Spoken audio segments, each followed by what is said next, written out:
Sly Cooper, Rise of Vexen. Written by Tatsumari Korisuno. Chapter 6.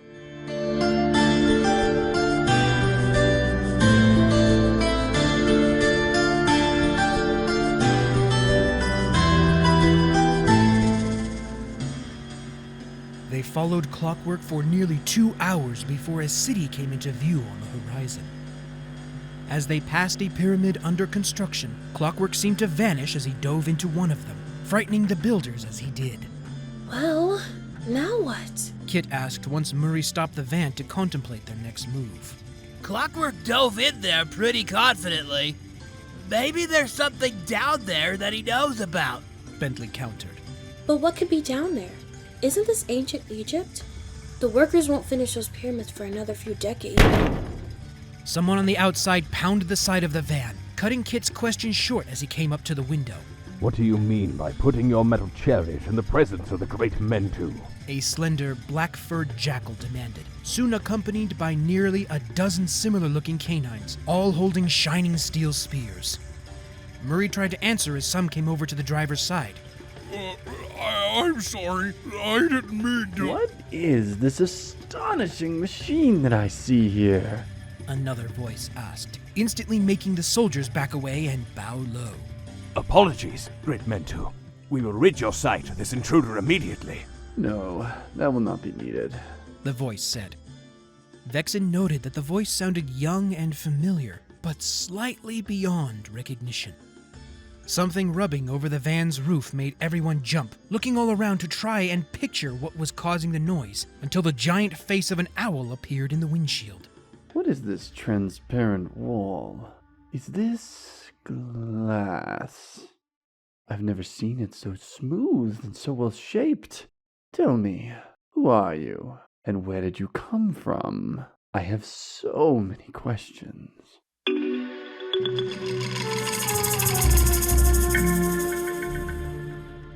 Vexen assumed this owl looking into the van was Mentu.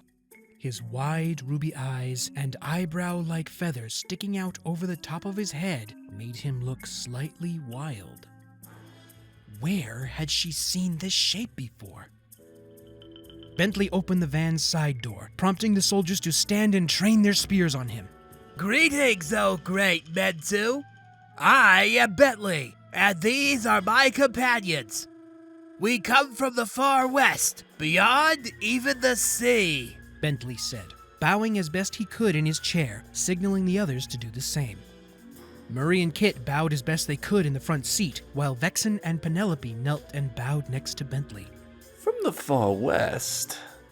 There's nothing but sand and death that way. Could there indeed be more than that? Have we not ventured far enough west? How did you come here? Did this chariot bring you? How does it move without horses? Mentu asked in rapid succession. I have to say that would be too hard to explain. Nonsense. Nothing is too hard for me to comprehend. I am the one who planned these great pyramids, he said, motioning with his wings across the sands to the enormous cranes, stone movers, and winches. You can't take all the credit, a female voice hummed, drawing Vexen's attention to the right of them. Attendants standing near a small tent raised large feather fans away from the shelter, revealing a female fennec fox dressed in a richly colored robe, draped with a thin blue shawl over her shoulders. Bluish-black hair draping to the small of her back shone in the sun like onyx as she glided towards them. Carmelatra, my dear, you are right again. As the princess has said, I can't take all the credit for this. Lady Carmelatra's mind works in so many different ways that it comes as no shock that she was the one to see using logs would make transporting the stones so much easier. As Carmelatra neared them, she glanced over at Vexen, stopping to look her up and down before grinning and turning up her nose. You seem acceptable. The others are not even worth it, she said haughtily, flipping her hand, commanding the guards to relax their stance and retract their spears. Acceptable for what? Vexen muttered into Penelope's ear. I don't know. Let's see where this leads. As Carmelatra neared Mentu, he threw a wing around her, which was casually but intentionally pushed away. Why do you insist on staying so distant from me? Are we not betrothed? Asked Mentu. That is my father's word, not the gods. She huffed, lowering her gaze to them with a malicious glare. Bring the orange one. Take this thing, and the green one back to Mentu's laboratory, and take the rest to the prison. Would that make you happy? She asked with a groan, looking back over her shoulder at the elated Mentu as he shifted from one foot to the other. Yes, it does. I will return to the palace at once to inform His Majesty and prepare my tools. He grinned, his eyes sparkling as he spread his massive wings and flew off toward the city in the distance. The moment he took to the skies, recognition came over Vexen. She felt the blood drain from her hands and feet as her head felt light and her knees became weak. The door rolling shut and the van roaring woke her from the trance, bouncing down the road towards the city. She could only vaguely hear Penelope and Bentley say something about finding a hideout in the town, but the sight of Mentu flying off kept her from fully registering what was said. After another hour, Murray found a narrow back alley leading to an abandoned house. Murray and Kit took turns watching through an upstairs window for the guards that would no doubt be looking for them later that night. Hey, Vexen, are you alright? You look like you've seen a ghost, Bentley asked, setting up his laptop and connecting the radar and scanners from the van. It's him. Vexen muttered. Who is? Penelope asked, setting up the communications hub and ensuring all the macros were in place. The owl. Mentu. It's him. Mentu is Clockwerk. Vexen almost couldn't say what she thought, as she didn't believe it either. Silence filled the room as everyone looked at her until Penelope broke the silence. No, that couldn't be. Clockwerk dove into the pyramid, remember? He might be a genius, but even he can't get rid of all that extra mass and become a flesh and blood owl so quickly. No. I think Mentu is who Clockwerk used to be. Kit raised her eyebrow and sat down next to Vexen. How can you be so sure? We were chasing Clockwerk for almost an hour before we ran into Mentu and that Carmelatra girl. Speaking of which, she needs an attitude adjustment. She huffed. Vexen remained dazed, trying to gather herself enough to speak. While he still had Darius Hunter's body, Clockwerk tried to choke me to death before coming here. He told me that Cooper would pay for taking everything from him and that I would pay for rejecting him. I still don't see the connection, Murray said, scratching his head. Mentu and Carmelatra are engaged to each other. Mentu at least seems to care for Carmelatra, but it isn't mutual. We must be at the time when Clockwerk's hate for the Coopers started. Then we gotta stop that from happening, Murray shouted. Penelope shook her head and pushed up her glasses. No, Murray. As sad as it is, Mentu needs to hate the Cooper family. Carmelatra needs to reject him. Otherwise, none of what led up to this moment will happen.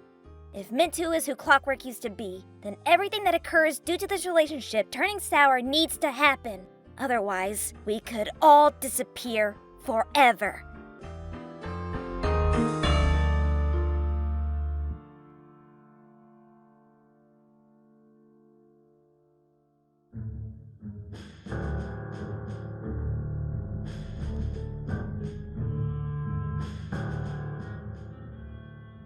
Mentu happily bounded down to his laboratory, throwing switches and levers to start water wheels turning and giant wooden gears spinning. Bellows and levers heaved into motion, and small wires began to glow all around him, lighting the workshop with a dull yellow glow. Once everything was humming, he cleared a workbench and pulled a piece of papyrus out and a bit of charcoal to write. I remember this day well. It may be one of your last. A strange-sounding voice said, making Mentu fall to the ground when he saw the looming metal being behind him. Have I been visited by the almighty Horus? Mentu stammered, pulling a wing over his eyes and turning away in fear. No, you superstitious fool. I am you from 3,300 years in the future. Mentu pulled his wing away and stood, looking over the enormous metal body that stood over him twice over. How have I become a god? No! Gods have nothing to do with your transformation. Your marriage to Carmelatra is in danger. Your chance to become Pharaoh is slipping from your grasp, and you can't even see it.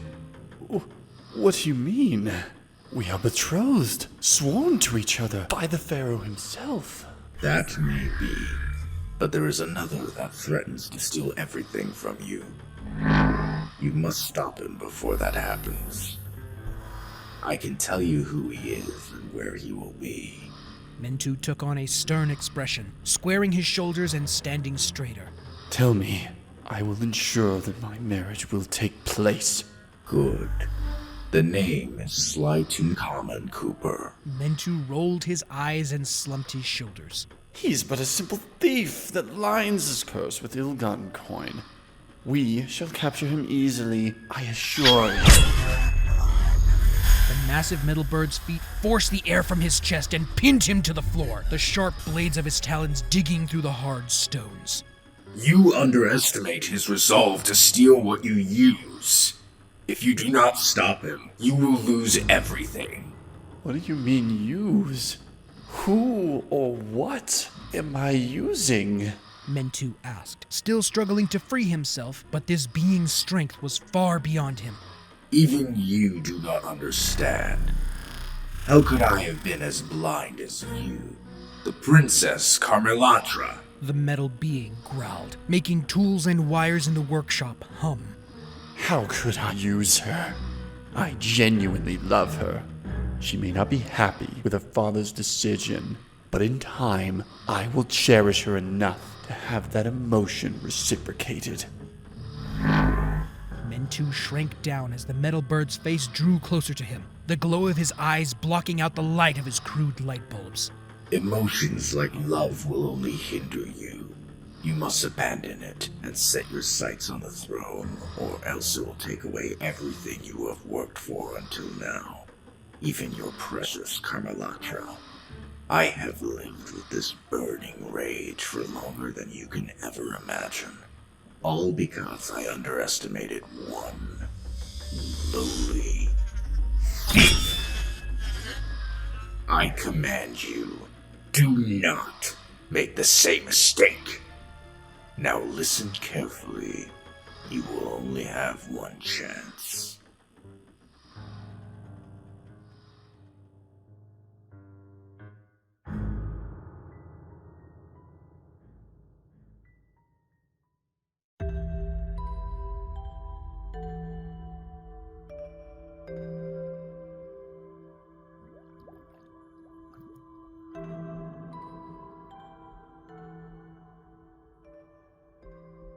Murray stood near an upstairs window of their hideout, watching for signs of nearing troops or officials looking for them. Sometimes when he saw a patrolling soldier in the distance, he would duck down to the bottom of the sill, hoping that no one saw him.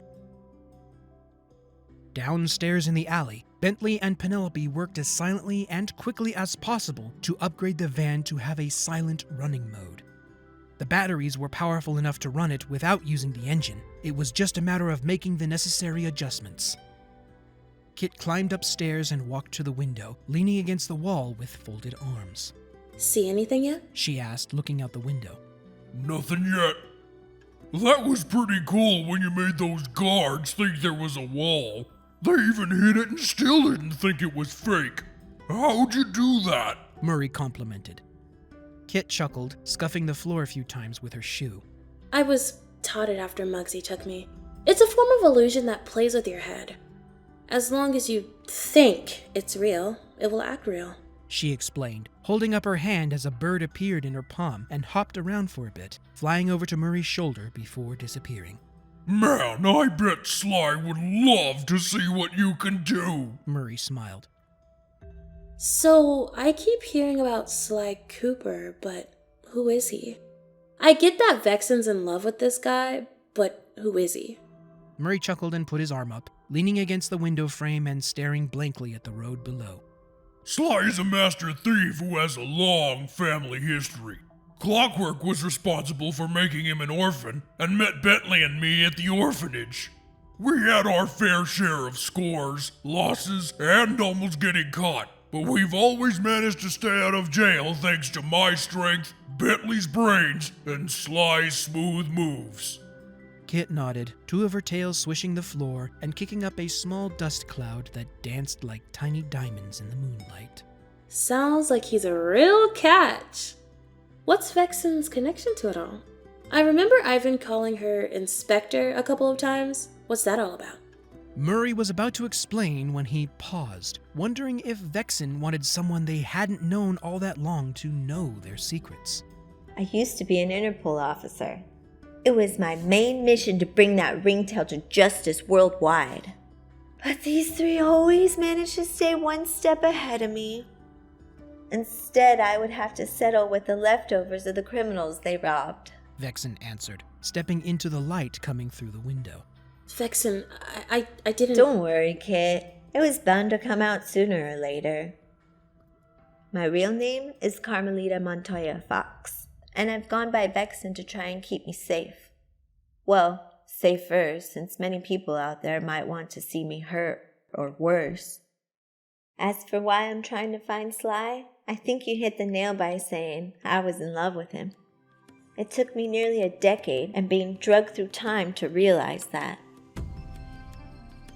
Kit smirked to herself, looking out the window and daydreaming about something like that happening to her. Are you doing all right? Vexen asked, patting Kit's shoulder after realizing that she might still be reeling from finding out about her parents. Things got kind of crazy back on Cane Island after confronting Pablo and Amelia. Kit sighed heavily, staying silent for a while, just watching the street below. I'm not sure how I should feel about them. I mean, I grew up with them. They're the only parents I know. I am angry for who they were, but I still love them. Is that wrong? No, I don't think so. Give it time. There's a lot to take in, and we'll be with you the whole way. Kit sighed heavily with a sad smile when a shout caught her ear. Did you hear that? She asked, holding up her hand and casting a spell over the window to hide it from outside eyes. Vexen and Murray listened closer, hearing shouts and screams of men and women, along with breaking pottery and splintering doors. What's going on? Murray asked, trying to get a better view of the street. Vexen tilted her head slightly, concentrating on the sounds and trying to filter out the voices. Pharaoh demands that we find them. If you have seen anything, you are to tell us where they are. If you are hiding them, you are in grave danger. That doesn't sound good, Kit said, craning her neck to see the main street where armed soldiers were rounding the corner and bursting through the door of a house not far from them. Do you think they're searching for Sly and his ancestor? Murray muttered, until the soldier that had spoken before described them all in great detail. Nope, that's us. Time to go, Vexen commanded, as all three slid down the ladder and ran for the van. How's it coming, Bentley? Vexen asked, walking with long, quick strides. I just got the electric motor installed. I didn't have a lot of copper or steel to... Will it move? What? Will this tub move? Vexen asked with more force. No, not right now. Why? Soldiers are closing in on us. They're just up the street. We can't have the van up and running that fast. Penelope and I need at least 5 minutes to get it into working condition. Then that's what we'll do. Kit, you provide an illusion spell for those two while they work. Murray, you're with me. We're going to crack some skulls, she said with a dark grin. All right, Murray bellowed, slamming his fist into his palm as his eyes began glowing white. Let's do this, he growled. The pack of soldiers they met were much more robust than they first thought, blocking or dodging most of their hits. With each soldier knocked down, another would take his place as more poured into the alley. After 5 minutes, Vexen was beginning to tire. She could try and use her newly learned slipstream technique, which would knock out soldiers faster, but it would also leave her unable to move. Murray, too, began to show signs of fatigue. His punches began to slow, nor were they as heavy. The slowing allowed a soldier to run behind the pink muscle mass and strike him in the back of the head, breaking his Dreamtime powers. Vexen tried to help him, but she was quickly restrained and forced to her knees. That was quite the resistance you two put up. Something I won't underestimate again. The voice of the commander said, walking between them with well-deserved confidence. Now tell me. 2 soldiers drew their swords, holding the edges to each of their throats. Where are the other 3? When neither one answered, the commander huffed and pinched the bridge of his nose. Vexen's stare darted towards the corner when the commander wasn't looking, still seeing Kit's illusion around the van. This is why I hate trying to talk first. Kill the big one, the commander barked. The soldier drew back his sword. Vexen screamed in horror, trying to pull free, when a raccoon appeared from nowhere and blocked the incoming swing with his twin, sickle-like weapons. Now, we can't be spilling blood on such a wonderful day like today. You need to work on your manners, Commander. Is this how you treat your wife when things go wrong? The commander growled, drawing his sword and swinging down on the raccoon, backing him away from Murray. The guard holding down Vexen disappeared when something swatted them away and an enormous boulder-like form shot over her head. It bowled into the pile of guards holding Murray down before legs and arms shot out and stopped it. Get to the cart! Follow me once you're there! Called one of them. Vexen and Murray ran for the van, urging the others to get in. Were you able to finish, Bentley? Have I ever let us down? The turtle replied smugly as Penelope and Kit took their seats. The raccoon waved for them to follow, running down an alley across from their hiding spot. Murray did his best to stay close, though it was a bit tougher since the van's new silent mode didn't have the same speed. After a few tense minutes of hiding, sprinting, and following, they all reached what appeared to be a cave outside of town, hidden by a sand-colored blanket.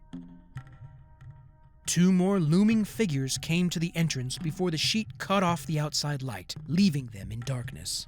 Did we forget to light the fire before we left, Tank? Asked a breathy, hissing voice. The raccoon chuckled and shrugged, prompting the other looming shadow to answer. Don't fret. I will get it. A deeper, rough voice answered. Sparks flared in the dark until something caught fire, igniting dried wood as the building light reflected from dozens of highly polished brass plates. As the light increased, everyone in the van watched a looming figure glide past Murray's van, tossing a few more sticks on the flame and revealing himself to be an enormous cobra. Kit let out a squeak, pulling herself into a ball as far back in the van as she could. The light also revealed the other voice belonged to a buff tortoise, his shell having jagged points all over it. What's the matter, Kit? Penelope asked, coming over to her as she sat shivering against the back door.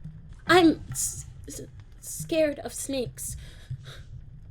Vexen jumped when a knock on her window came from the raccoon, smiling coolly and waving to them. It's all right. You can come out of your car. You're safe here. Vexen studied the raccoon for a short while, recognizing his stiff beard and headdress from one of the entries she had seen in the Thieves Raccoonus. You wouldn't happen to be Slytunkahmen Cooper, would you? Vexen asked after getting out, while Kit, Penelope, and Murray filtered out soon after. The first of what I hope to be a very long family name. What a sharp mind you have there. Please, call me Tank for short. You must be the lovely Carmelitra. I've heard so much about you. Your hippo friend must be Murray, and the turtle in the small iron cart must be Bentley. It is a wonderful honor to finally meet you all, he said, taking a deep bow, removing the headdress and holding it to his chest. Although I have to say, I don't know about the other 2 women with you. What might your names be? Tank asked, moving to Penelope and Kit with liquid-like movements. I'm Penelope, and this is Kit, Penelope answered. Tank nodded with a smile before holding a hand out as if to invite them further into the cave. Come, make yourself at home. You must be tired from your adventure, Tank offered, walking ahead to introduce his friends. This here is Ismat. He's a tough, leather-bound soul but he's much gentler than he looks, he said, motioning to the giant tortoise tending the fire in the middle of the room. Ismat swung his head around to meet them, bowing to the group with a slow blink of his eyes. It's a pleasure to meet you. Vexen bowed slightly in return, about to ask a question when she was startled to see the cobra from earlier standing before her. And this is our resident scholar, Thuban. Don't worry about him. He looks more intimidating than he is, Tank whispered to Kit, who sank to the ground shivering next to Penelope. It's a pleasure to meet you, Thuban hissed, motioning with his tail to some cushions around the fire. Please, make yourself at home. The stew will be ready to eat shortly. Vexen took the offer while Thuban slithered off to another room. Kit and Penelope also took a cushion, though Kit still shivered, keeping her eyes glued to Thuban. How do you know about us? Vexen demanded, locking her stare on Tank. He appeared as though he would answer when a voice called from a passageway to the left of the fire pit. Tank, you in here, buddy? I was able to distract most of the guards, but I couldn't find...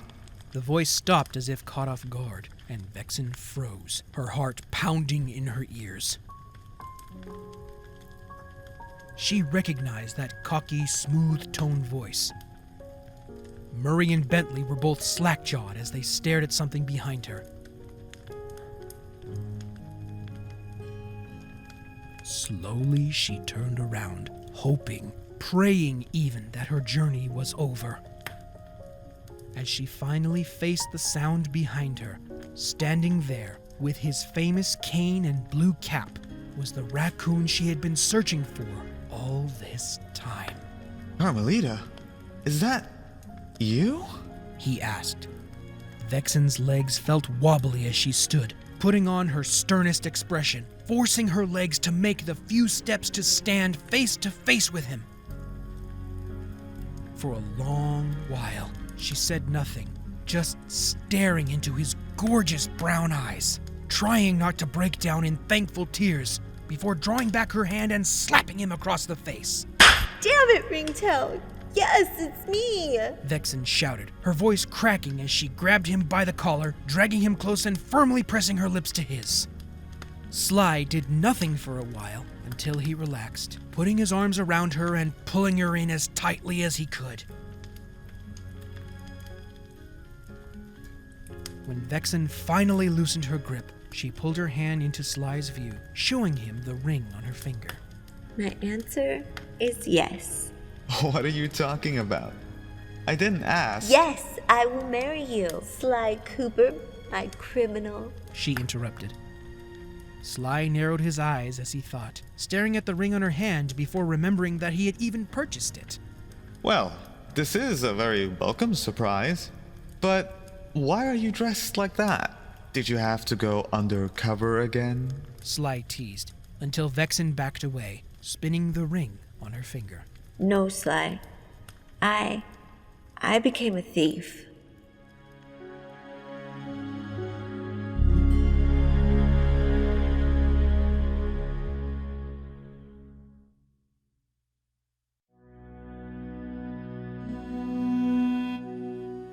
You what? Mentu shouted, his voice echoing through the palace hall, making the Pharaoh look at him sternly. We were unable to apprehend them, my lord. 3 others aided their escape, the commander answered, bowing to the floor. Mentu raised his wing to strike the commander when the Pharaoh barked a command. Stop! Instantly, Mentu froze, turning to face his king.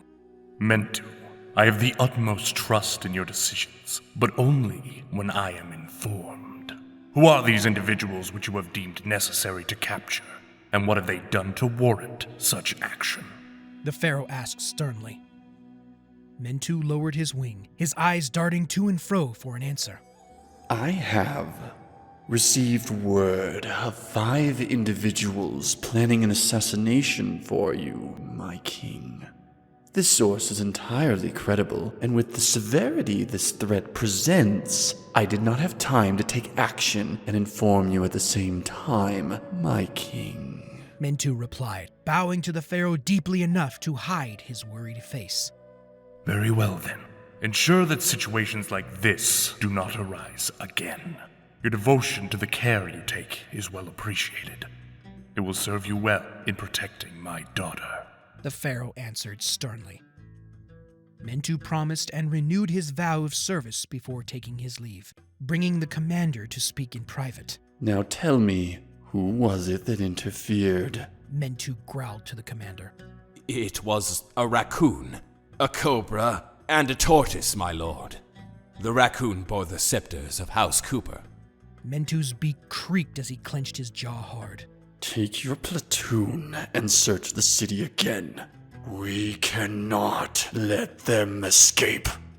The commander bowed his understanding and left, while Mentu retreated to his laboratory, where his metal counterpart resided. Clockwerk, are you here? He called into his darkened room. Red-orange lights blazed near the roof as Clockwerk opened his eyes. I am here. I regret to inform you that the one called Vexen got away with the aid of Cooper and his assistants. Clockwerk laughed in his throat, turning away and closing his eyes as if to rest again. It is of little consequence. It is not yet time to capture Cooper or Fox. Your time will come in 3 days within the princess's chambers at sunset. This was merely a stepping stone on the river of time.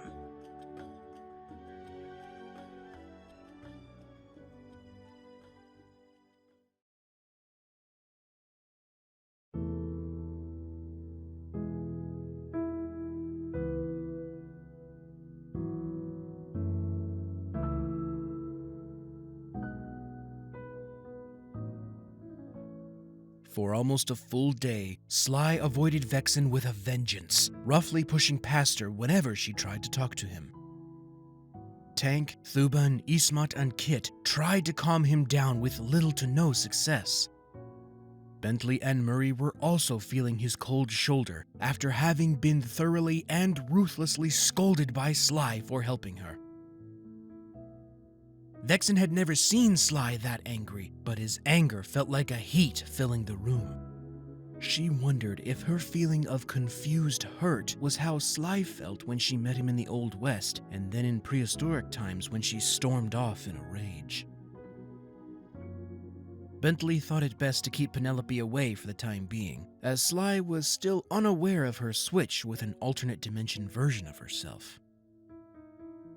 On the evening of the second day, Vexen decided to sit Sly down or hold him still to talk and find out what was bothering him. She found him overlooking the city, watching the sunset above the hideout, but Sly simply got up and walked away as she tried to speak. Oh, that is it, she growled, running after him and pinning him to the wall. Listen, Cooper, I've been through hell trying to find a way to get to you. And now that I'm here, you've only given Murray, Bentley, and myself the cold shoulder for the past 2 days.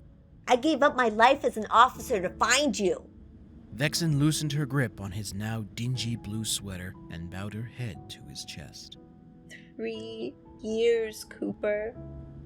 I spent 3 years looking for the smallest clue after you vanished. And now that I finally have you back, you treat me like the plague. Vexen felt Sly's hands grab her arms hard enough to ache. As she looked up to meet his gaze, it was heartache she saw in his eyes, not the anger Vexen thought she would see. Carmelita, I didn't want this for you. While you were with us to set my family history right, I watched you inch further away from the law enforcement fox I had come to love. Sly let go of her arms and leaned back against the rock. As he looked into the blazing sky overhead, he reached for her left hand to see the ring on her finger. When I bought this ring, the itch to steal again was only a passing thought. But once that itch became stronger, I knew I wouldn't be able to look you square in the eye and ask. So I hid it in hopes that I could overcome my old life. I didn't want to drag you down. I wanted to reach up to you. Letting go of Vexen's hand, Sly's shoulders drooped and his tail flopped to the ground. Vexen picked his head up, making sure their eyes met. I used every legal avenue at my disposal, and they brought me nothing. This was the only option I could see left to me. Vexen sighed, dropping her hands to his shoulders. I knew what I was giving up when I chose this life, and I'd do it again if I could have you back all the sooner. With a contented sigh, she lay her head on his chest, the comforting rhythm of his heartbeat chasing away the years of frustration and anticipation, melting in his arms.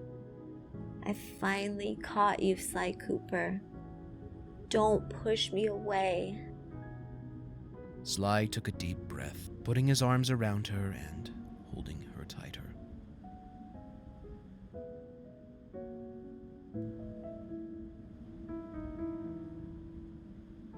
So, your name is Vexen now? Sly asked with a heavy sigh. Vexen smiled. Yeah, I thought it was a smart play on words. I liked your real name better. But I suppose Vexen is pretty too. He grinned, both staying silent for a while, listening to the desert winds hum all around them.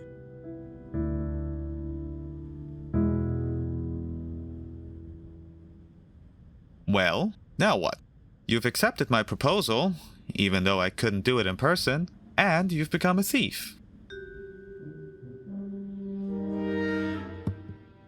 Vexen didn't answer for a long while, listening to the tempo in his chest. You should talk to Bentley and Murray. They were just as eager to get you back. She finally answered, as Sly nestled his nose into Vexen's curly blue hair. I'm still angry that they helped you.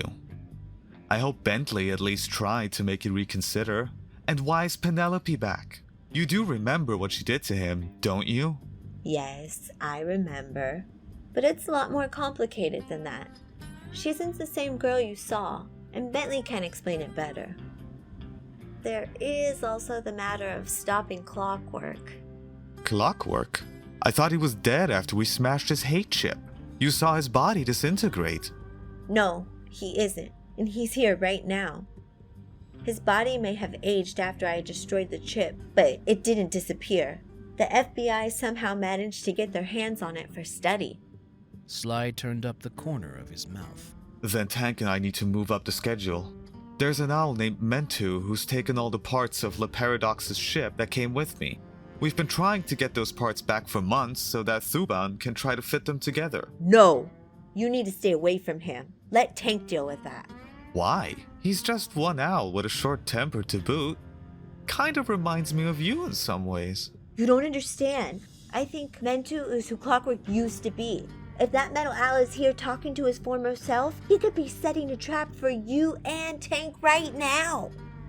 Sly grinned, reaching his arms behind her and cracking his knuckles. Then we'll rely on what we've always done. Recon and execute. Thuban reminds me a lot of Bentley, and the two of them should be able to work out a great plan. After, of course, I patch things up.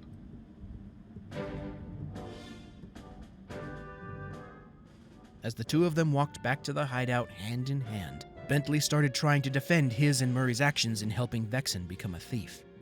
Sly quickly stopped him, apologizing for his attitude and for being so hard on them. He even thanked them for going with Vexen to keep her safe on their journey. Penelope and Sly did come to an understanding, though it would still be some time before the two of them were on friendly terms. After hearing her story, Sly welcomed Kit to the family, taking a curious interest in her illusionary magic. With all the pleasantries taken care of, there is the matter of taking back that metal contraption that came with you, Tank announced. Bentley and Penelope instantly brought out their laptops, connecting to the van's radar dishes and scanners. What is this you are using? Thuban asked, slithering over to them and bending down to look closer. This is something called a laptop computer. It's like a library, workshop, and writing scroll all in one, Bentley explained, still not taking his eyes away from his scanners. Are you looking for the parts? Affirmative. Oh, that means yes. Penelope answered. We already know where they are. We just can't get to them, Ismat responded. Then you haven't had our genius to help you, Bentley smiled, motioning to him and Penelope. Where are they? And what have you tried already? For the next 3 hours, Bentley, Penelope, and Thuban brainstormed about attempts and coming up with new ideas. To further help, Tank, Sly, and Vexen went near the palace for recon photos and to better prepare. Despite her fear of him, Thuban gave Kit some better magical instruction once he finished helping to plan. After quite a lot of training, she was able to calm her fears and instead began to like him. Murray and Ismat sparred with one another, finding they were equally robust. When the plan was complete at last, Bentley called them all together and turned on his projector. All right, this plan is elaborate, but we have the hands to do it. This almost reminds me of breaking into the vault. And what vault would this be? Tank asked, raising his eyebrow and rubbing his hands together. Just one of the jobs we pulled off together in our past. According to Thuban, some of the remaining parts of the Paradox's blip are in the palace, but it's under heavy guard and is also behind a heavily fortified wooden door. We may be in ancient Egypt, but there are still security systems. Bentley changed the slide, showing the door and 6 burly alligators standing in front of it. We can't just take out the guards carelessly. Each guard stands on a pressure plate at all times that we must disable with 3 unique keys. They are carried by all 3 of the Pharaoh's highest-ranking generals. Without those keys, the whole passage will collapse if they aren't on the pressure plates. Sly, Tank, and Vexen, it will be your job to retrieve these keys. Be sure and get all 3. Without them, we can't do anything. Murray, you and Ismat will be in charge of guarding the front of the passage. If there is something inside that room we couldn't plan for, guards will undoubtedly come running. Stop them from getting inside at all costs. Kit, you will be going with them and use one of your illusion spells to keep suspicion down to a minimum. Thuban will provide backup support if it gets too intense. Once the door is open, Penelope and I will get in and get as much of the critical tech that is still usable and get out of there. Are we not to think about what will happen once the generals find they are missing the keys? Ismat asked. Don't worry. If my calculations are correct, and they usually are, we should have about 90 minutes before anything is suspected. By then, we should be long gone. Penelope answered confidently, as Bentley put his hand out while looking around at everyone as if to signal that they should all pile their hands. Now let's do this! Bentley shouted as everyone raised their hands and departed on their assignments.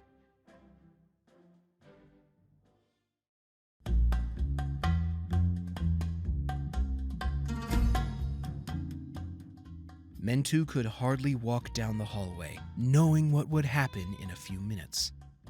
Clockwerk had given him explicit instructions on capturing Slytunkahmen Cooper.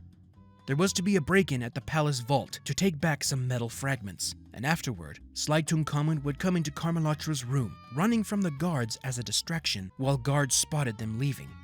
It would be here where Carmelatra and Slytunkahmen would meet, and she would become obsessed with the thief. The owl couldn't allow that. Carmelatra was a princess, beautiful and intelligent, the only one he could see standing by his side. After being appointed as the Pharaoh's advisor at 18, he and the princess shared an interesting friendship.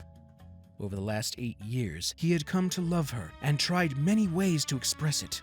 But right now, he would try to lure her out of her room with a bouquet of water lilies, her favorite flower, to be as far away from Slytunkahmen as possible when he arrived. Mentu shook his head, trying to prepare himself for the fight that could take place in a matter of minutes, and knocked on her door, squaring his shoulders and situating the flowers in his wing. Carmelatra was taken aback by the bouquet, breathing in their scent. Mentu often enjoyed visiting her chambers, especially when she let her cascade of bluish-black hair fall around her shoulders. These are lovely, Mentu. What's the occasion? She asked, stepping slightly out of her room. Mentu glanced at the balcony to see if the infamous raccoon had shown himself. Do I need a reason to bring my betrothed a bouquet of her favorite flowers? Those grown on the banks of the Nile are especially beautiful this year. He smiled, returning his gaze to Carmelatra. You're hiding something, Mentu. I've known you long enough to see that you don't do something for me without reason. Perhaps I'm just trying to change that.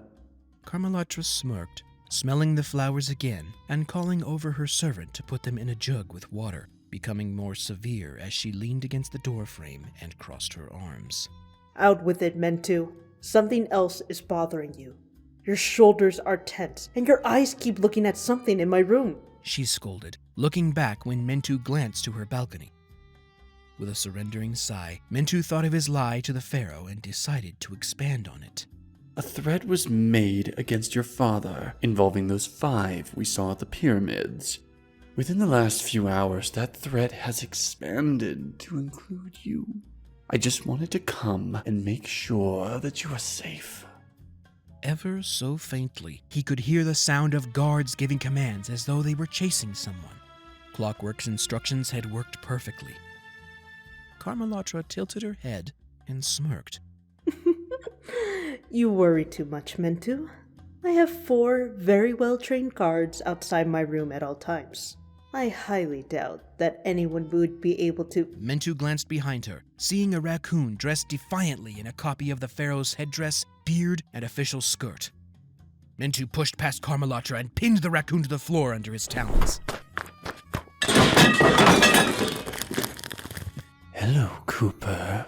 Your thieving ends here, he growled into his ear. Slytunkahmen tried reaching for one of his sickle-shaped weapons, only to have his arm pinned by a guard. Throw him in with the rest. Keep them under the heaviest watches, Mentu commanded, taking the weapons from Slytunkamen's back, as well as the beard and headdress. Carmelatra stood near the door with one of the guards, making sure to stay behind him as the raccoon was dragged away. As he passed her, their eyes met briefly, and he winked at her, catching Carmelatra by surprise and making something in her mind click. My love, are you injured? Mentu asked, coming back to her and holding out a wing, putting it around her. Yes. Quite fine, she answered with a flustered stutter.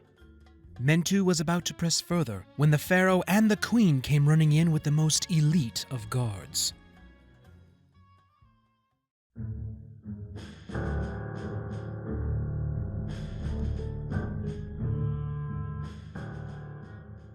Where did we go wrong? We had everything planned out perfectly, Bentley moaned, sitting against Kit for support as the guards removed his wheelchair. Tank, Ismat, Thuban, Vexen, and Sly also thought hard to try and figure out where they had gone wrong. I think we forgot about Clockwerk, Murray answered, his shoulders and chest bulging as he tried to break his shackles behind his back for the 12th time. That can't be. I even made sure to consider that old buzzard's interference. Unless it wasn't his interference we needed to worry about, Thuban theorized. What do you mean, Thuban? Tank asked. He didn't completely understand how time had brought his descendant to him, but it was still exciting.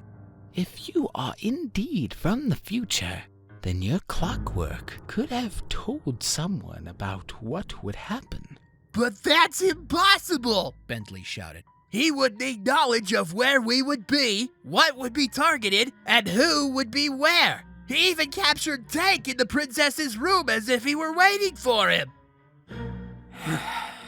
Unless he consulted with an oracle, there's no way for him to know about our plan, Tank interjected, while Bentley's mind turned and turned.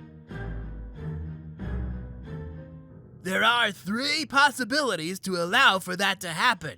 1, Clockwerk somehow managed to find a perfectly detailed historical account. But for details like this, it would be near impossible to find, if it exists at all. 2, he would have needed to come back in time before we arrived, and before the temporal tunneler was built by using my time machine. But in the condition we found it in, there is no way it would work or even turn on. Or 3, he would need first-hand experience. But that causes so many paradoxes and temporal anomalies that we shouldn't even be here, Bentley shouted, making Tank, Ismat, and Thuban look at one another. The only thing that explains it perfectly is our theory that Mentu is who Clockwerk used to be.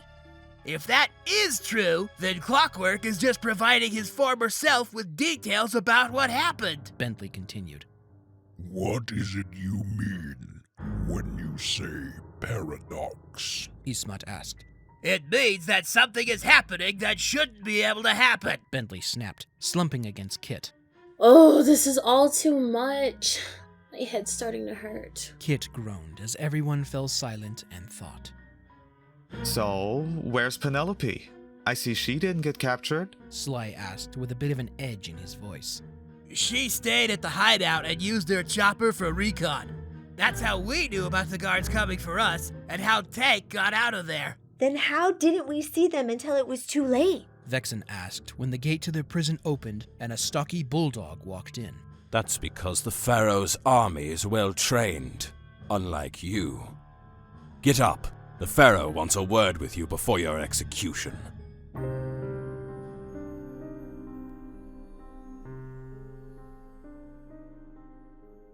Vexen looked to Sly, panic in her eyes. Had she come all this way and given up so much for it to end like this?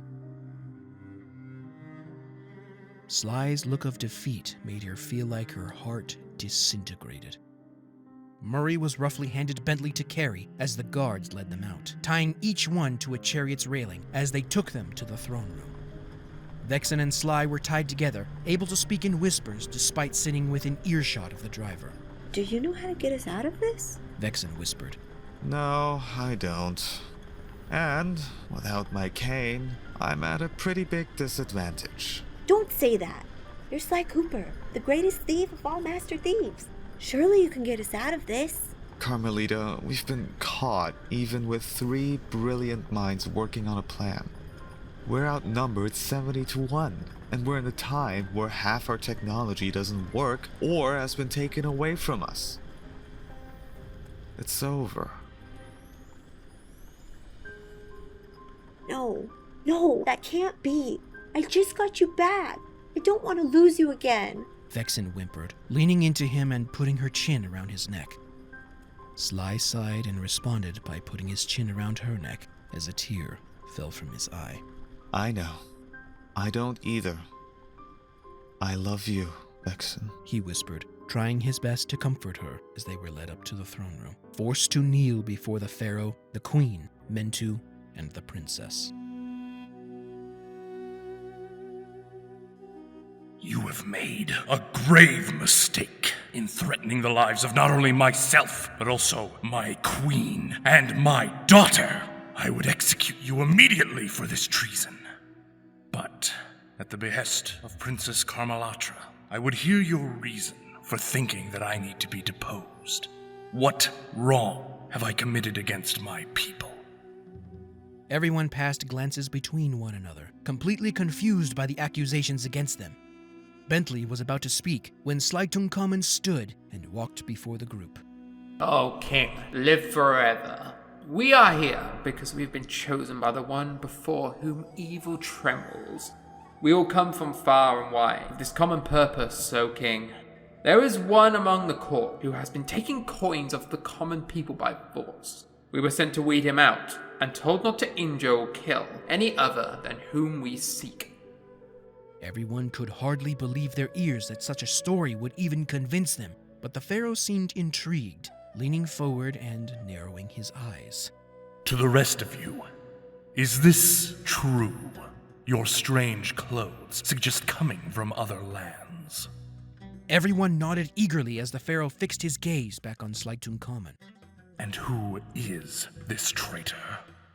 I will punish him for such deeds in the name of my father, Ra. The Pharaoh boomed with slow but purposeful words, slamming his fist on the arm of his throne. We were not given a name, O King. Only that we would know this person by their accusations that we have come with threats against the king's life and the life of his family. Lies! Mentu thundered, his eyes wide with rage. Mentu, why do you scream? Are you the one who has been taking coin from the people? No, my king. They speak lies, Mentu retorted. I was given explicit instructions that they were the ones who would kill you, the queen and the princess, if they were not stopped. Slytunkahmen grinned, watching as Mentu began to squirm. We were also told that he would work with another to usurp the throne for himself. Hold your tongue! Your lies are nothing. Mentu thundered, spreading his wings and lunging for Slytunkahmen. The Pharaoh was about to bark a command when Carmelatra called out. Mentu, stop! Mentu's talons sparked across the stone floor, digging into it as he turned back to her in shock. Carmelatra stepped down from her throne to their level. You would have me spare these murderous liars, Mentu growled. You would risk the wrath of the gods by slaying their chosen wards? Have you lost your mind? The princess retorted. Slytunkahmen turned to face the wall overlooking the city when something hissing caught his attention. He launched from his position, tackling Carmelatra to the ground. Vexen and Sly looked over to see Clockwerk hovering midair, firing a missile directly in front of Mentu.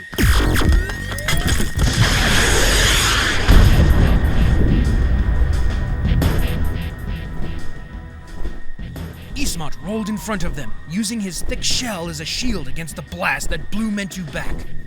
Once the dust had settled, Slytunkahmen picked his head up and grinned into the face of Carmelatra. Sorry, princess. I'll make it up to you, he said, rolling off her and jumping to his feet, picking up a nearby spear and cutting the ropes holding everyone's hands. Foolish owl! You spared the Coopers and their precious comrades when I told you to kill them.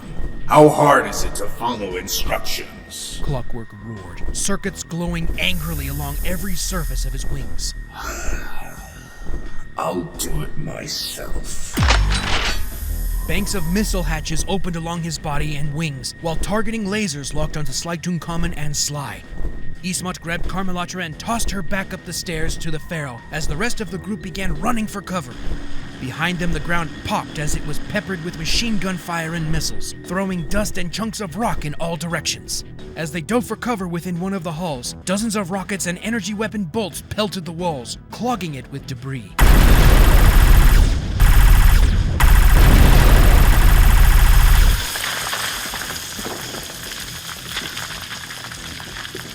From the other end of the hall, Clockwerk's voice echoed. I will ensure the Cooper line ends here and now, where it should have. He roared, the targeting lasers dancing on the wall where they would have to go to leave. They remained hidden for a long while, waiting for someone to devise a plan. But there was no way they could dodge the missiles, gunfire, or energy blasts in that hallway. Ismat, could you punch us a way out of here, through the floor? Tank asked. Ismat patted the ground a few times, then slowly shook his head. These stones are far too thick, even for me. Even I can't do it. We're sitting on the ground, Murray interjected. Sly was about to devise another plan when small explosions popped around Clockwerk, taking him by surprise. You alone will never be able to stop Clockwerk. The metal owl hummed. Sly peeked out of the hallway to see a remote control car zipping around Clockwerk's feet. Tiny explosions around the lowest parts of his body and feet flashed as the car's cannon fired. Nobody touches that turtle, but me. Penelope shouted over the tiny speaker in the car. What's going on out there? Vexen asked as Sly turned around and grinned. It's Penelope. She's distracting the old bird. But we're still at a disadvantage. There's no way to beat Clockwerk. Not anymore, you're not. Penelope called, dashing into the hall and diving for cover just as a rocket crashed into the wall behind her. Another member added to your numbers will make no difference. The future is Clockwerk. His metallic voice called. Not if I can help it, Penelope growled, taking off her overstuffed backpack and opening it up, taking Sly's cane and Tank's sickles from the sides. All right, I have my remote control car on autopilot, but it won't be long until Clockwerk figures out the pattern. Here, these should help even out the odds, the little mouse said, dumping out her backpack stuffed with grenades, flashbangs, ropes, a few bags of improvised glue, and some roughly made fingerless gloves for Murray and Ismat. And I believe this is yours, Vexen. I notice you keep reaching to your leg for it. Penelope reached to her leg, undoing the straps holding the holster and handing the weapon to her. Vexen carefully pulled what appeared to be an improvised version of her shock pistol from her days at Interpol, painted to match her new outfit with electric blue highlights. Where on earth did you get the parts to make this? Vexen asked with a mixture of delight and surprise. Bentley told me you seemed to be missing your old one, so he was working on it periodically. I finished it when you guys got captured. Penelope answered. Vexen felt tears well up in her eyes as she looked down the sights, clicking it on with a steady hum. Sorry, Bentley. I couldn't get your chair. Don't worry about me. Now that we have all of these tools, we can beat Clockwerk. Penelope, can you help me make a jetpack out of the grenades? Bentley asked. Huh, does a Dela 4000X come with triple level rotating encryption? Penelope asked back with a grin. Oh, Penelope, I've missed you. He swooned until Vexen gathered everyone's attention. Alright, here's what's gonna happen. Sly and I took down this flying tank once before. A force field surrounded his entire body, preventing the most critical damage from occurring. The shots from Penelope's car seem to activate it, so at least that's still the same. My shock pistol can short that field out, but I won't get a clear shot unless I can stand still. Murray, Ismat, you two need to take out his missile banks first. Without those, it should be easier to take him down. If the force fields come up, I'll take them down, so Murray and Ismat can continue taking out the missile banks. Kit, I need you to stay with me to provide some illusionary cover while I get a shot. You got it, sister. Kit replied confidently. Hopefully by the time Murray and Ismat finish with the missile banks, Penelope and I should be done with the backpack. Bentley called, propping himself against the wall to work as best he could. Murray and Ismat waited for Clockwerk to turn away as he followed the toy car, bolting from their hiding spot just as Clockwerk crushed it. Feel the wrath of the Murray! Murray shouted, his eyes glowing white with Dreamtime power as Ismat launched him into one of the banks on Clockwerk's wings, while Ismat drove his fist through one of the banks on the lower part of his body. The shields hummed to life while a cloud of nanites buzzed around the bird to begin repairs. Kit dismissed her illusion as Vexen unleashed a massive blast from her pistol, shorting out the shields and destroying a chunk of the nanite cloud. Your efforts are futile. Clockwerk sneered, pulling himself from the ground. The four repeated the pattern 4 more times, tearing missile banks from his body and slowly killing off his nanite repair swarm. Once Murray destroyed the last missile bank, Clockwerk tucked in his wings and rolled across the ground and over Murray as he launched into the air, circling the palace.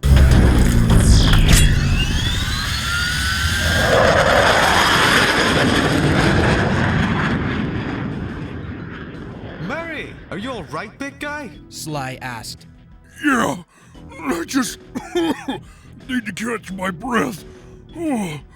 Clockwerk's pretty heavy when he rolls over you. Bentley, is that backpack ready? Vexen shouted, peeking out from around the corner before ducking back when a ball of energy sizzled past her and splashed against the back wall, followed by a cloud of machine gun fire. Vexen and Kit ran toward Bentley again, where Sly waited eagerly for the jetpack. Almost. And done. Sly snatched up the pack, strapping it on as best he could. Just like old times. Vexen laughed as Sly smiled back, nodding as Vexen called everyone back to give another part of the plan of action. Once I punch a hole through the force field, toss a grenade through it, Sly. Clockwerk looks pretty damaged, so the grenade should bring him back down to the ground. When that happens, everyone attack as hard and as much as you can before he can recover. Tank, Kit, and Thuban all nodded their understanding as they all rushed out. Instantly, the drone of gunfire peppered the ground as Clockwerk flew by. Keep moving! It'll make you harder to hit! Vexen commanded before signaling Kit to summon one of her illusions. With careful aim, Vexen clicked on the chargers as tiny generators inside the pistols spun up. Light and sparks fizzled from the muzzle until she pulled the trigger. A blast of electricity exploded from the barrel, and the kick nearly knocked the gun from her hands. The bolt slammed into Clockwerk's back, signaling Sly to pull a ripcord on the backpack. The explosion launched him high enough to lob a grenade through the hole. Just as Vexen had said, the bombing forced Clockwerk to the ground, where all of them rallied together, slamming canes, fists, legs, and more explosives into his body, tearing pieces from it. Enough! Clockwerk growled, his body creaking and groaning as he spread his wings and took to the skies once more, sweeping down with wave upon wave of gunfire and plasma bolts peppering the ground. Vexen tried to shoot off another round, but a throbbing began to rise in her right arm as the bandages around her stab wound began to show blood. Vex, are you okay? Your arms— I know, Kit. I'll be fine. It'll just be harder to aim. Vexen snapped, putting her arm down as she and Kit ran to another part of the palace for a better shot. Again, Vexen aimed, firing off a bolt of electricity, but the kick made her hand numb. Sly brought the bird down with another well-placed grenade, and once again, everyone pummeled him, tearing metal beams, generators, emitters, and servos from Clockwerk's body. This time, the joint holding a wing failed as he tried to take off again.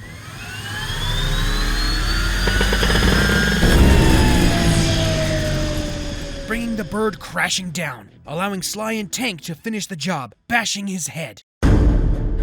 No one noticed Clockwerk struggling to move his remaining wing forward, aiming the giant Gatling cannons at the two raccoons. Vexen watched in horror as the barrels began to spin and bullets fed into them. Sly, no! She screamed, reaching out to him, trying to save him before the cannon fired. The only thing anyone saw was the eruption of fire, bullets, and dust as the gun erupted, churning the ground to dust.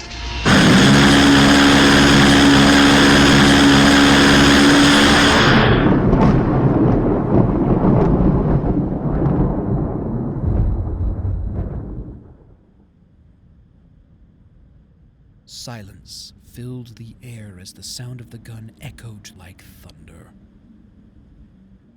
Murray's skin color drained as flashbacks to Bentley being paralyzed flooded his mind, unable to see anything of Sly or Tank.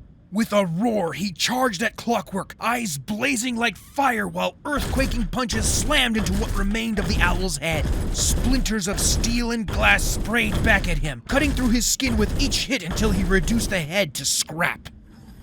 Through sparks and the dull glow of what remained of an eye, Clockwerk thrummed in his throat and chuckled. You will never be rid of me. Clockwerk is superior. Murray smashed what remained of the voice emitter, making the last word howl like a ghost.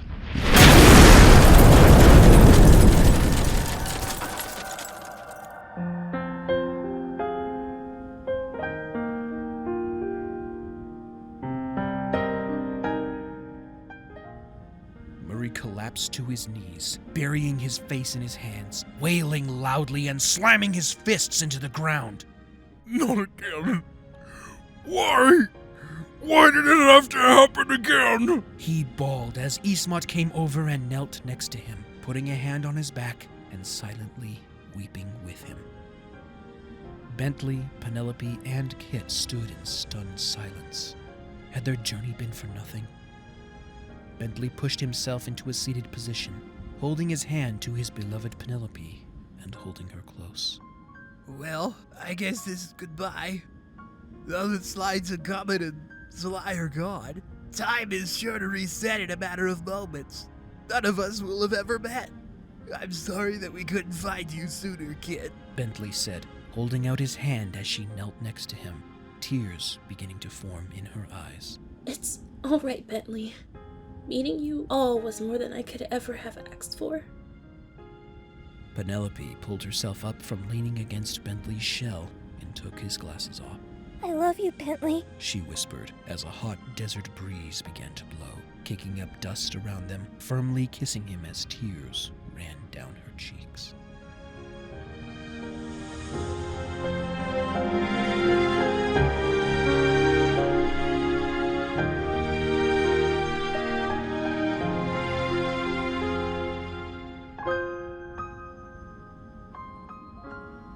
As the breeze blew away all the sand, they heard Sly's voice calling to them with a chuckle. Man, you guys should know me better than that by now, he boasted. Murray and Ismat looked up to see their leaders standing atop the metal corpse, Tank with his arm around the princess for support, and Sly leaning against Vexen. Sly! But how did— That was the princess and me, called Vexen, still panting while looking over to the dark-haired Fennec leaning against Slytunkahmen. It's something I learned from my ancestor over there, called the slipstream technique. Sly looked to Vexen, then to the Fennec, and raised an eyebrow. Once the Fennec caught her breath, she looked over to Vexen with questions burning in her eyes. It's a long and complicated story. Vexen sighed, throwing her arms around Sly and holding him close when Mentu, the Pharaoh, the Queen, and a squad of soldiers surrounded the entire group. The sight of Carmelatra with Slytunkahmen's arm around her waist made something within Mentu snap as he grabbed the nearest spear and hurled it as hard as he could. Carmelatra moved in a blur, catching the spear with ease and swinging it around herself before slamming the end of it on Clockwerk's corpse. Mentu, you are out of line. This raccoon and his companions have just saved my life and the lives of my family. How can you still think they are here to kill us? She demanded. You protect him? Can you not see him for the thief that he is? He is the leader of the infamous House Cooper, a family of street rat thieves. Mentu howled, holding his wing out to point at Tank. Yes, he may be a thief, but he is a thief with honor. Which is more than I can say for you. Carmelatra thundered, pointing her spear at Mentu, then to a servant talking to the Pharaoh. While this debacle was happening, we investigated this thief's claims of stealing from the people. What my servant found was appalling. Hordes of the common people's coin, and piles of scrolls with threats to take away their homes, cattle, heirlooms, and children if they did not pay you a certain sum of money. No! It's all lies! Mentu desperately screamed, reaching for another spear only to be roughly shoved to the ground by the guards. I almost convinced myself you were a good man, Mentu. But this is something I cannot forgive. The Pharaoh growled, sternly approaching Mentu, snarling his disapproval and clenching his fists tighter than wire. You must believe me, my king. These accusations are all lies. Mentu begged. Mentu, I trusted your judgments, but to do this to my people is paramount to treason. I could have you executed here and now, but I am a merciful Pharaoh. You will be flogged and banished for your remaining...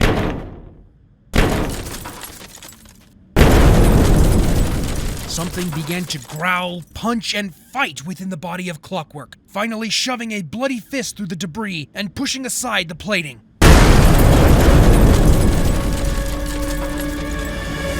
He pulled his body from the thousands of thread-like wires buried in his skin, howling with fury as the wires stuck to him lifted into the air, almost as if they were wings. Vexen, Bentley, and Murray recognized him as Darius Hunter, though they were unsure if he would live much longer. His clothes were soaked with dried and fresh blood.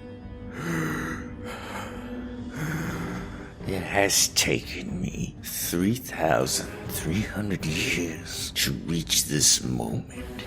I did not spend the millennia feasting on my hatred and jealousy for some soft-hearted whelp to deny me what is rightfully mine. Clockwerk reached for a nearby guard's sword, steadying it with both hands as the blood on them made it hard to keep a grip. You, the Coopers, are the root of it all. You took away my future, my hope, my dreams. I will live on in your minds. I will live on in your dreams and haunt all of you Coopers till the end of time. You can never be rid of me. I am Clockwerk. His words were cut short when Ismat slugged the Doberman across the face, instantly knocking him unconscious.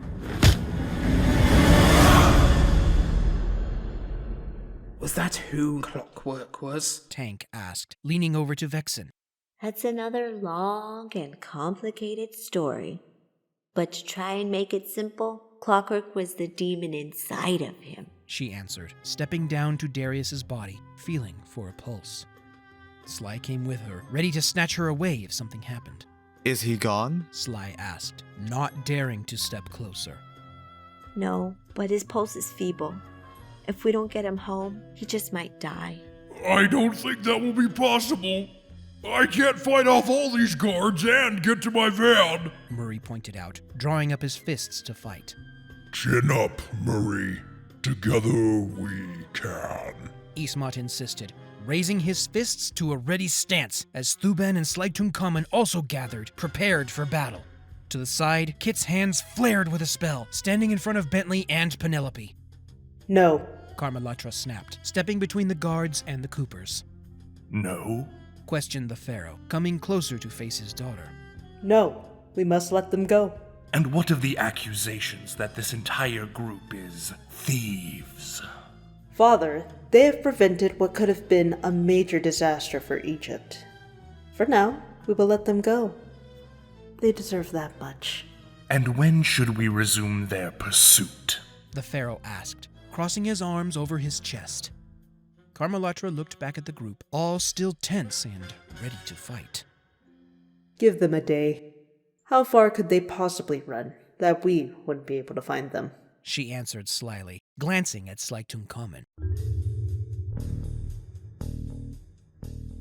Very well. You all have a day's grace.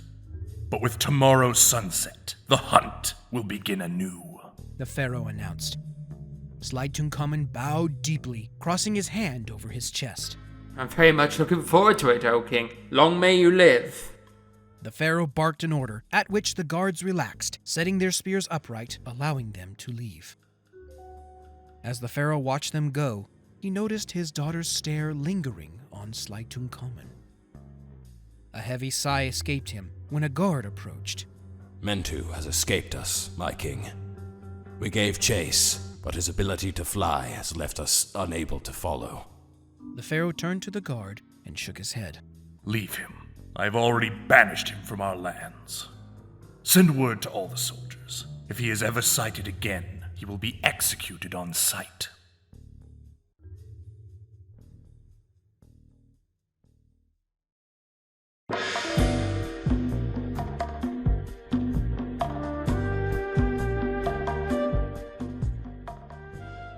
Are you sure there is no way I can convince you to stay? Tank asked as Ismat and Thuban helped to position the time machine into Murray's van once Bentley and Penelope had repaired it. No, we can't. We must return to our time to make sure Darius gets some medical attention, Vexen answered. Thuban, Penelope, and Bentley were able to supplement the parts they needed for the time machine with spare parts from what had already been gathered, but the return trip would burn out the time machine beyond repair. Well, that's a shame. I was beginning to enjoy your company, Carmelita, Penelope, and Kit. He replied with a mock tone of disappointment. I don't think you'll have to worry about that too much. I think the princess has taken a liking to you, Sly said, nudging Tank's arm with his elbow. Ah, yes. And I with her. Princess Carmelatra will be the ultimate treasure to steal. Tank grinned with a sigh of contentment.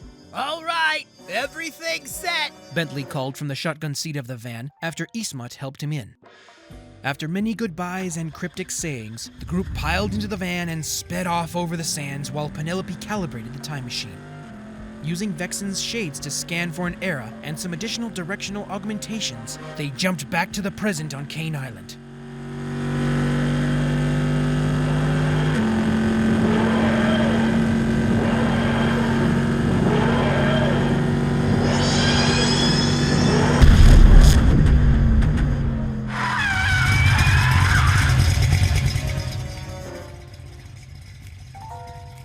Murray skidded to a stop in a plume of smoke and tire squealing before looking back and seeing the temporal tunneler shut down.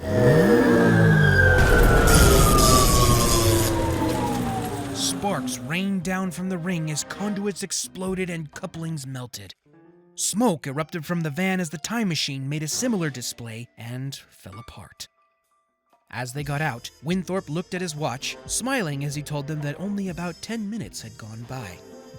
Vexen explained what happened to Winthorpe and fervently requested that most of what she had told him be left out of the report. With a command to Jackson, the field medic of Winthorpe's group, Darius Hunter was stabilized, but ultimately found to be in a deep coma and needed transport to a hospital for proper care. Winthorpe radioed for a jet, telling all the agents to wait on the tarmac and ensure Hunter was loaded onto the plane. But sir, shouldn't we— That's an order, Captain.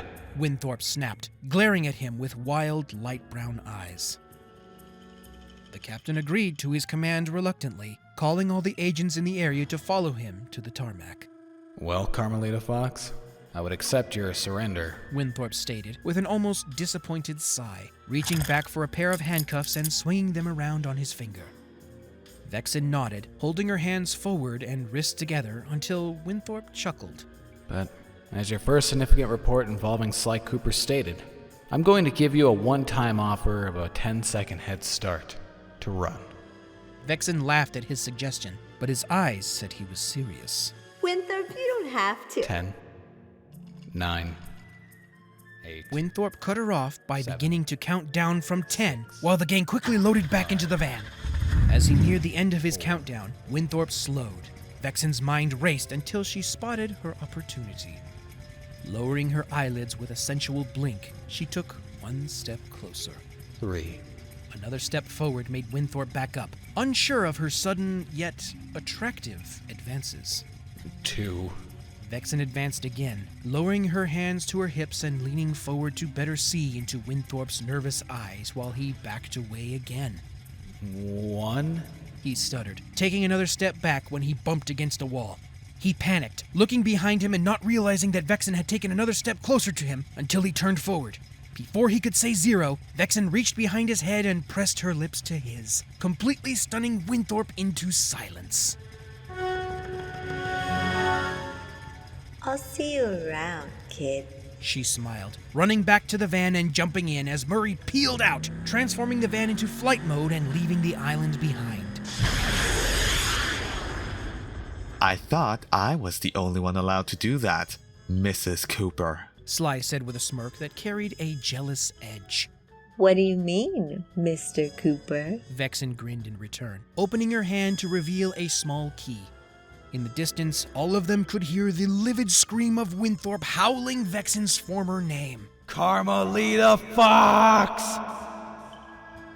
Sly could only laugh as he thought back to when they had first defeated Clockwerk, and how he had used that same trick of handcuffing Vexen to a handrail and taking the key with him to ensure the gang's escape.